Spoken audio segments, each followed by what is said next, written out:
open it up for questions right away. Good afternoon. Left side, first one. All the questions come here.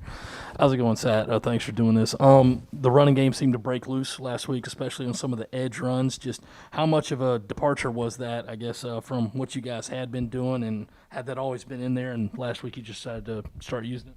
Yeah, I mean, it was just different variations of the wide zone play, which we probably run. I mean, it doesn't look like it sometimes, I'm sure, but we probably run more wide zone plays than we do tight zone plays. So I think it was just a little bit better execution, still far from where it needs to be a consistent rushing offense. But it got a little bit better at times. Joe Corchow, front right. Coach, how close is this offense to finding comfort and continuity with each other? It seems that every game you're seeing flashes of the guys growing together, but not quite where it needs to be. I would say, I'm trying to answer that in the right way. That's a good question. I think there's comfort. I think everyone within the system, they're understanding the system. It's getting close to a little bit more fluid action throughout the whole team. But I still think we're trying to. When I say find our identity, I don't mean we're lost. We're just trying to, like you said, people are flashing everywhere. Like the same two or three guys aren't flashing consistently. And so as coaches, we have to continue through our system and through our personnel to find that sweet spot where we do have that zen moment offensively where we are operating as one, but it's because it's still a little bit everywhere right now. And we work tirelessly every day to try to players and coaches to get more in line, both athletically on the field, communications, everything. So it's going in the right direction, though. Great group of guys. Mike Kilo, bottom left. Marcus, yesterday Luke mentioned that the communication probably can be better between himself and the offensive line, especially when it comes with the zone blocking scheme. My question is, are you seeing different things maybe in terms of the fronts? Is it a little bit different maybe once you guys get into the game in comparison to what you guys are preparing for? Or is it maybe some of the movement pre-snap, or is it something else? I think the last three games, starting with Georgia, they did all the shifts and stems. They keep getting people to jump offside. I think that Troy did a lot of what we call stemming. They took 41, who's a DN, and then they'd run him over in the backside B gap, and they were just building all kinds of little fronts every play, just trying to create mayhem, a lot like East Carolina did. I think that played a factor, and the combinations. We got mixed up on who the mic was, and then we'd call a mic, and then 3 seconds before the ball was snapped, the guy would move, and then we weren't able to adjust that quick, which we should be able to. But he's right. The communication does have to continue to grow for him to make sure that everyone else is getting the information needed to get the right blocking pattern going. But he's a competitor like he is on the field. Like he wants to do everything, and right now he doesn't need to do everything. He needs to play really good quarterback and then give certain spots of the game to where he needs to communicate certain things. Set kind of continuing with Luke, I know he mentioned yesterday wanting to be able to use his feet a little bit more and trust he feels like he trusts his foot more than he has in the past. How do you kind of toe that line of telling him, okay, this is when you guys should run, or this is when you should push the ball down the field? What's that message like in practice and in the meeting rooms? We've not limited him at all. Like we haven't looked at it or put, we haven't imposed our own limitations of when you can and can't run. I'm with him. I think he does need to utilize his feet more. I think that, that's one of his gifts is his feet. And I think as he gets more comfortable and his foot gets the healing of the foot, starts to fasten, I think that you'll see him do that. I think that was an emphasis for us this week. And I think you'll see that grow throughout the rest of the season. Let's go Hale, back middle. Is there an art to throwing the deep ball? Like, do you teach certain things to your quarterbacks, or is it more just drop back and huck it as far as you can? Yeah, if you have to teach it, it's probably. I mean, you can work on certain techniques and tools in order to throw the deep ball, but I think it's like being a running back. If you have to teach a running back how to run and see things, he's probably not a very good running back. I think you've got to have the ability to throw the deep ball and have the touch and the timing. It's got to be somewhat natural. And Coach Beamer talked to us yesterday about EJ doing some more things in practice, which has led to more playing time. And he also mentioned a catch that I think he said last Thursday EJ had in practice. Can you recall that? We were doing a 2-minute drill, and we threw a post up The safety goes up to intercept it, and EJ's hand literally just lifts up his left hand, and the kid thinks he's going to get an interception, and right about that time, EJ just grabs it with one hand and yanks it down and just keeps running. We thought it was an incomplete pass, and obviously it wasn't, but it was an amazing catch. And I think little plays like that he's made, both physically, through the run game and on the perimeter blocking, and then that catch that he had in 2 minutes, I think it's given him confidence. He just keeps getting better and better. I mean, 3 weeks ago, he wasn't getting a lot of playing time, and he came and he said, "What do I need to do to get playing time?" And we talked, like we talked in here, like practice, practice, practice. And he, since that day, has just been practicing at a really high level. Commitment to the game has been awesome. He's in here at night studying, getting extra film, and I think his role is just going to keep growing and growing. David, front left. Marcus, when you just look at inside zone runs or between the tackle runs, you mentioned some of the movement up front. Has that been the biggest reason why the inside just hasn't cracked open this late? Nope. I think the biggest reason is I don't ever want to be a coach that sits up here and like it's on us as coaches. Like, we have to coach. We have to have our kids prepared, our young men prepared to go execute. We have to practice the right way. We have to run the right plays. All that has to occur, and then in turn, the athlete now has to go execute those things that you worked on, and they have to strain, and they have to be tough, and they have to finish, and they have to know and do their job. So all those factors, starting with the coaching staff and myself, bleed over into the student athlete, where they have to, you got to meet halfways, and you can coach and coach and coach, and then you got to go out there and you got to play and you got to execute. So I think a lot of what we do is just very self-inflicted things that we have to do better coaching, and then we have to do better executing from a physicality, strain, finish standpoint. Let's go to Ben Portnoy in the middle. Marcus asked Shane about third downs yesterday or the other day, but as far as that goes, I mean, what goes into being better on third down? Is it, setting yourself up on first and second down? Is it, finding the right play call? Is it a mix of both? I mean, or is it just kind of a down that we tend to circle and say, hey, it hasn't been quite as good here? I mean, what kind of goes into it, and I guess what makes a team successful on third down? First down is the most important part. I mean, if you can stay on schedule first down, you have a really good chance at least getting to 3rd and 2 to 3. Then you have to be able to, throw the ball. You have to drop back and pass the ball now on third down, especially in certain situations. Last week the numbers would say that we weren't very good, but there was 3 4th downs that we converted. I think 3. So if you take like the 4 of 13 that we were, it's really, we're 2 of 3. So if the 4 of 13 was really 6 of 13, which is pretty much, we don't want to be average by any stretch of the imagination, but it was kind of in that national average of where it was. So when you dig and peel the numbers back and peel the layers back, it wasn't as bad, because a lot of times on third down, I know I've got 2 downs. And so you're going to run the ball, or you're going to do a high percentage pass play when Coach Beamer's like, hey, Sat, you got 2 downs here. So a lot of these third down numbers start getting skewed, because you would love to have gotten a first down, but you're just handing the ball off to make sure that you get it to 4th and 1. You hope that it pops for a first down. So a lot of those, you end up converting that possession, but it just doesn't show on the stat sheet. But we are by no means where we need to be on third down. You kind of touched on it, but y'all have obviously been pretty aggressive on 4th down. I mean, how much is that something that you and Shane talk about either pre-game, post, in the game as it's going on? I mean, how much does that just feel? And I guess what are those conversations like? We start on, like, after Coach White and I watch the opponent, we'll start on Monday night just to how we're going to play the game.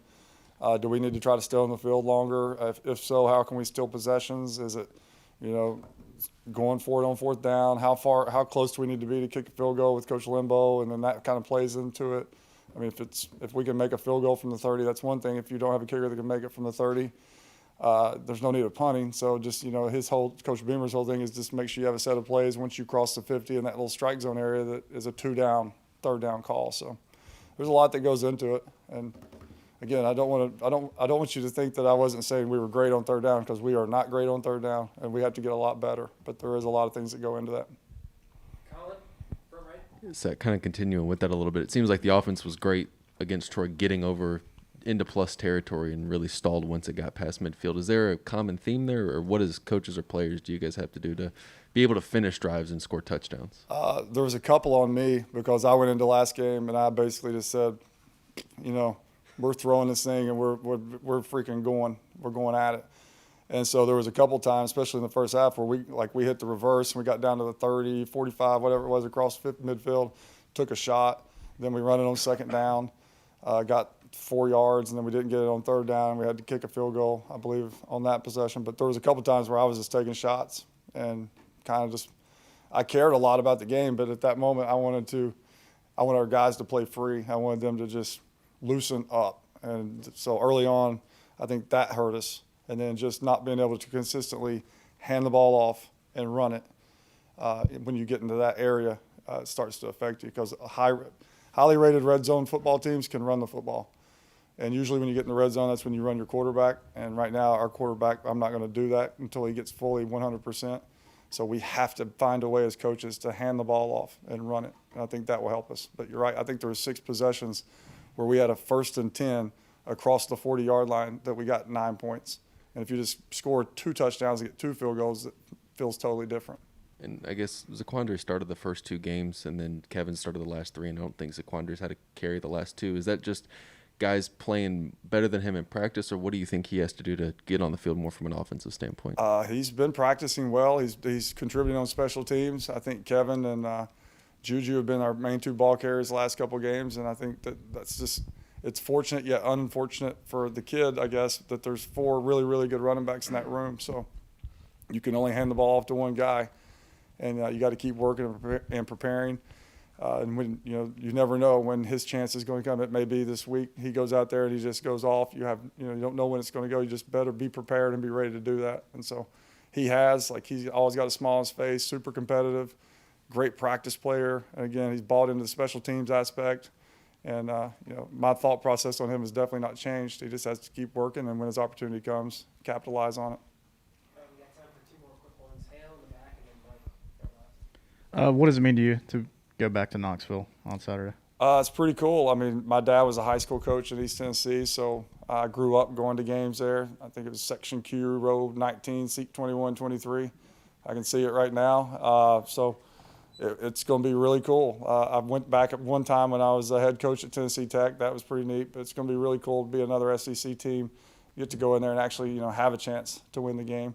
Got a bunch of family and friends that are fired up, going to be at the game. And shoot, when the ball's kicked off, it'll be back. It'll be before the game. It'll be pretty cool. Just kind of look around and experience it and feel it. I'm not going to be one of those guys that's like I don't do that before the game. No, it's a hell of an opportunity. It's a hell of a moment for me. Grew up there, so to be out there on that stage, on that field, where all the great memories I've had with my dad, my family, it's going to be really, really cool. And then when it's time to lock in, we'll lock in.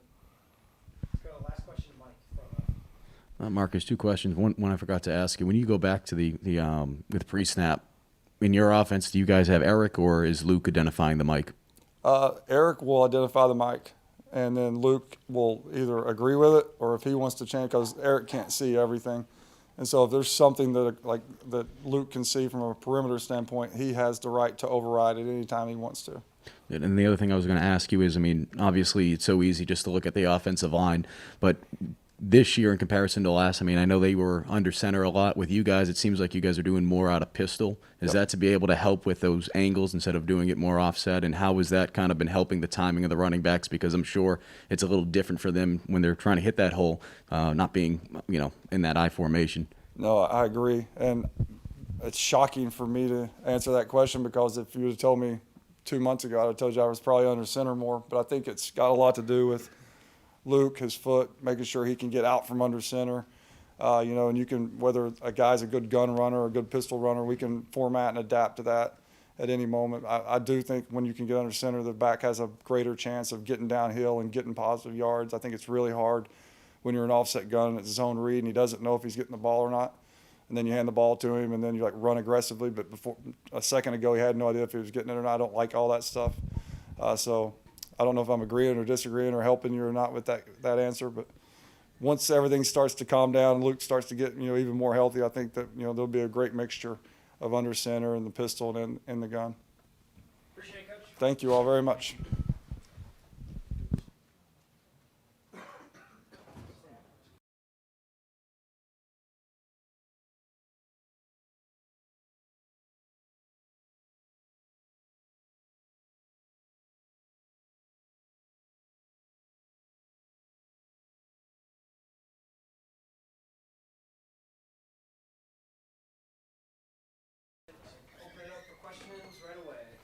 Good afternoon. How y'all doing? Let's go, David, on the front left here at the first one. Clayton, not to belabor the point since he was in here yesterday, but what do you say to a guy like Jamar who has that kind of play? And he played very well otherwise, but you know that's what's the ones everybody's going to be thinking of and talking about. Absolutely. So we talked to Jabbar. I saw him first thing Sunday, and we kind of, I said, man, first of all, you did a great job in the game. I thought you was ready to come in and play. Obviously, you want to be the poster boy of play smart football, but obviously we all learn from it.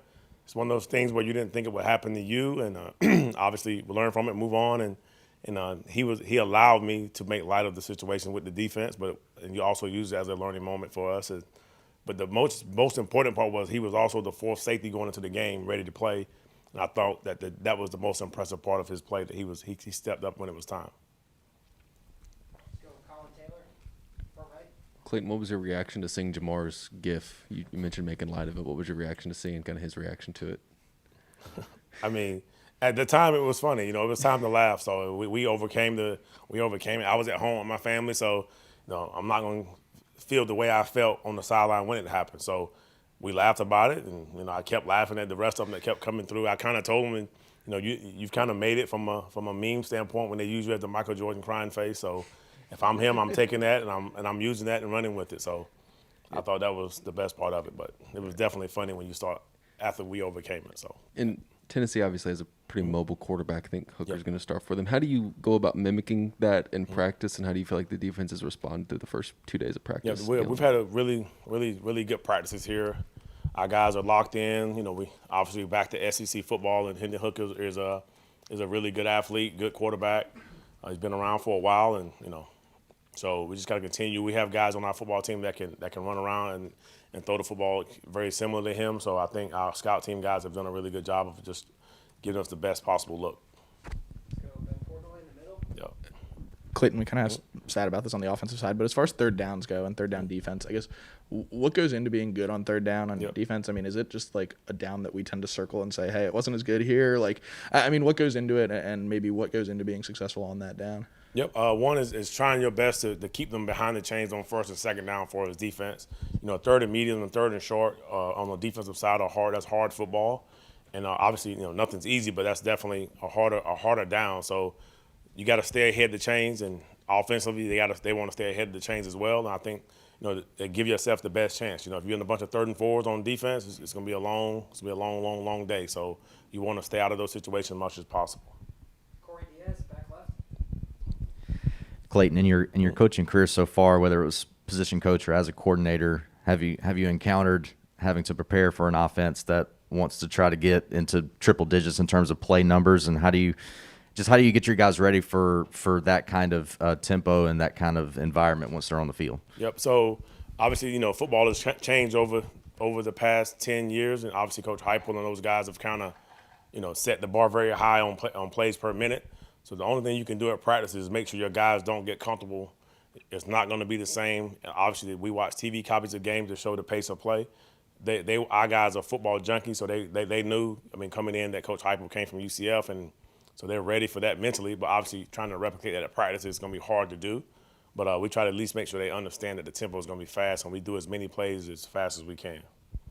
That's all you got, really.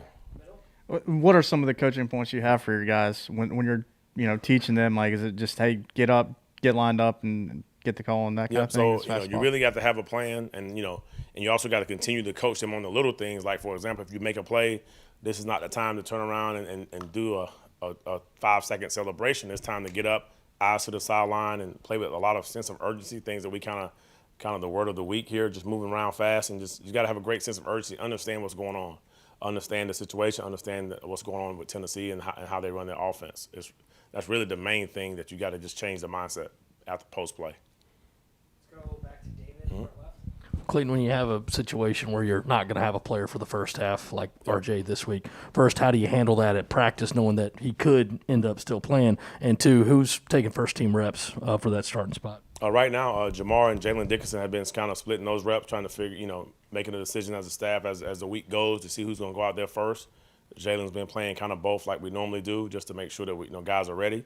And obviously, RJ, I've had a couple players have to miss first halves before.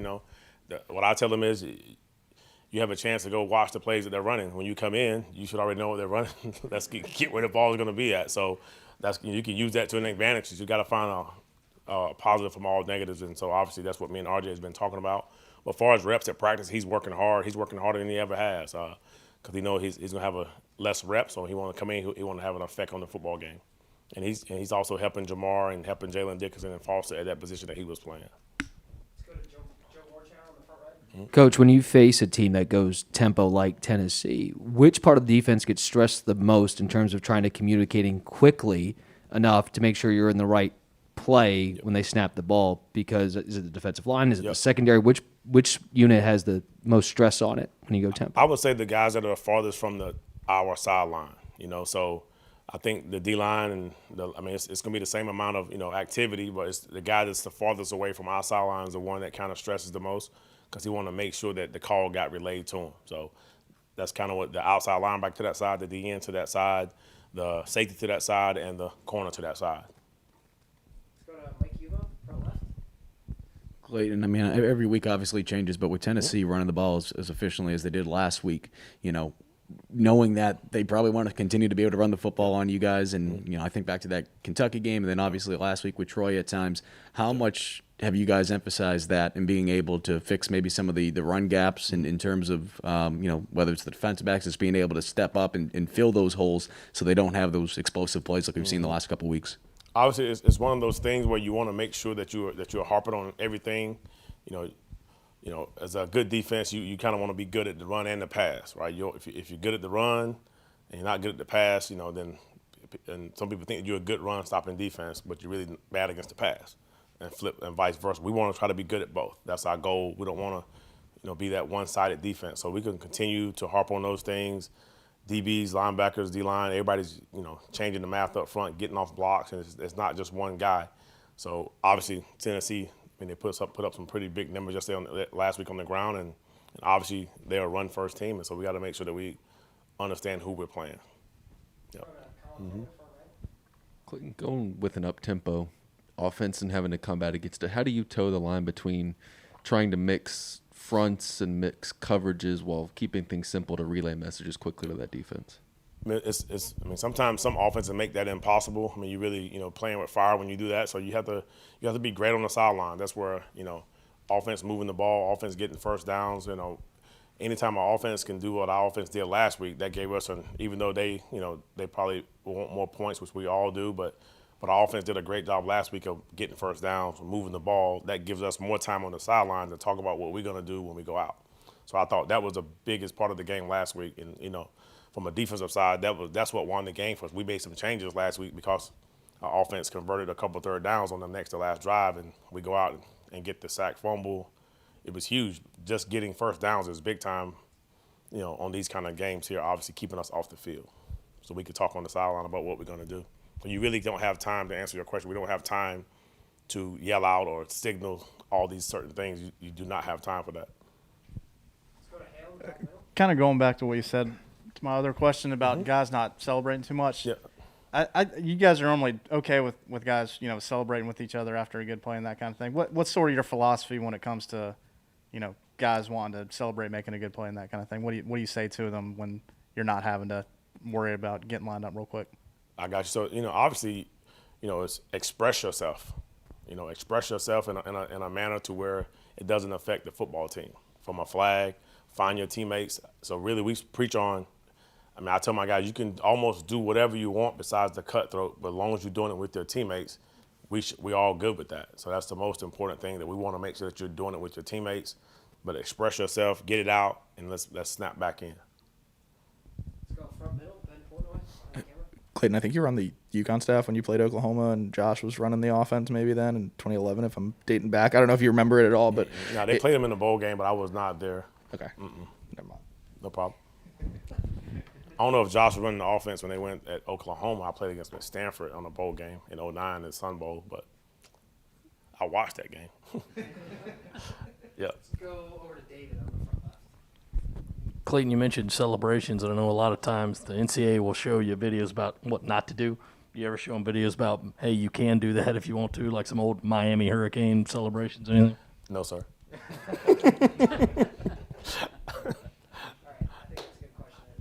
All right. See y'all. Take care. See y'all.